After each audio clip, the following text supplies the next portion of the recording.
Awa rayına baylanışlı da mesela üçün zeket berген жерде анан кредит кылып алган жерде аба райы начар болуп каржы аба неме болуп чыкчумбу ушуна. Ооба. Кайсыл жерде Аллахтын шарияты бузулса, кайсыл жерде күнөө болсо Кудайдын балесин түшүрөт. Алайда 3 нура деген жер бар. Ошол жерде жетиктирип көп адам өлдү. Нурада. Бирок айтсам жаман көрбөгүлө, ошол жерде Кытайдан келген машинени тоноп, жүгүн алып калган каракчылык көп болот эле. Кийин Токтогулда Торкен деген жерде жер түтүрүп, көп адам өлдү. Ошол жерде Ош-Бишке каттап аткандардын жолунан машинеге ташылып, токтоп бирнеке кылып, жүгүн алып урдаган каракчылык бар эле. Айта берсем көп ошон үчүн тууганым. Эгерде зекет берилбей турган болсо, анда ошол жерде кургакчылык болот. Эгерде сен малыңа таянып, байлыгыңа таянсаң, бай мактанса бир жут кылып коет, кембагал бол баарын тегиз болуп каласың. Эр мактанса бир октук, канча кыйын болсоң тырың деген бир ок менен сен дагы пышып, кабырга жатып каласың. Ошон үчүн кыйын болго деген сөз. Эгер зекет берилбесе, ошол жерде зына боло бере турган болсо, намаз окулбай турган болсо, Кудай Таалам кээде жамгыр менен кыйнап коет, кээде жамгырды бербей кыйнап коет.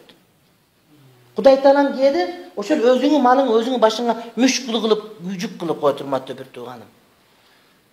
Кээ бир адамдар зекетин бербейт. Зекет деген эмне? Зекет дегендин бир мааниси бул тазалануу деген сөз. Адам зекетин берсе, мунун малы таза болот деген сөз. Зекетиңи бербей туруп өзүңүн малыңан жесең, арам жеген болосуң. Зекеттин экинчи мааниси өсүү деген сөз болот. Адам зекетин берсе, малы өсүп, малы көбөйөт.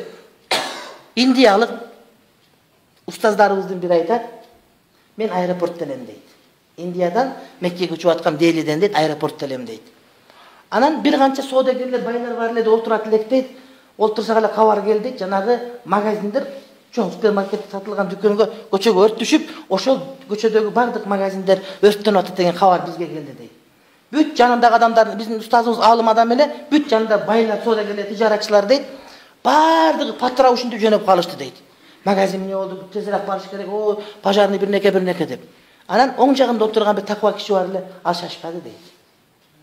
Анан мен айттым дейт, сен деле ушул кабайсың, барып сактап кал бир бала кылып. Магазиндин өрттөнүп деп айтты дейт. Мен зекеттен карызым жок эле деди дейт. Менин зекеттен карызым жок эле деди дейт.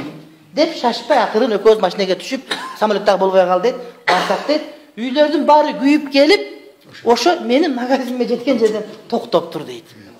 Кудайдын кудурети. Бул болгон окуя. Бул болгон окуя. Эгер зекет бербей турган болсок, анда кургакчылык болот.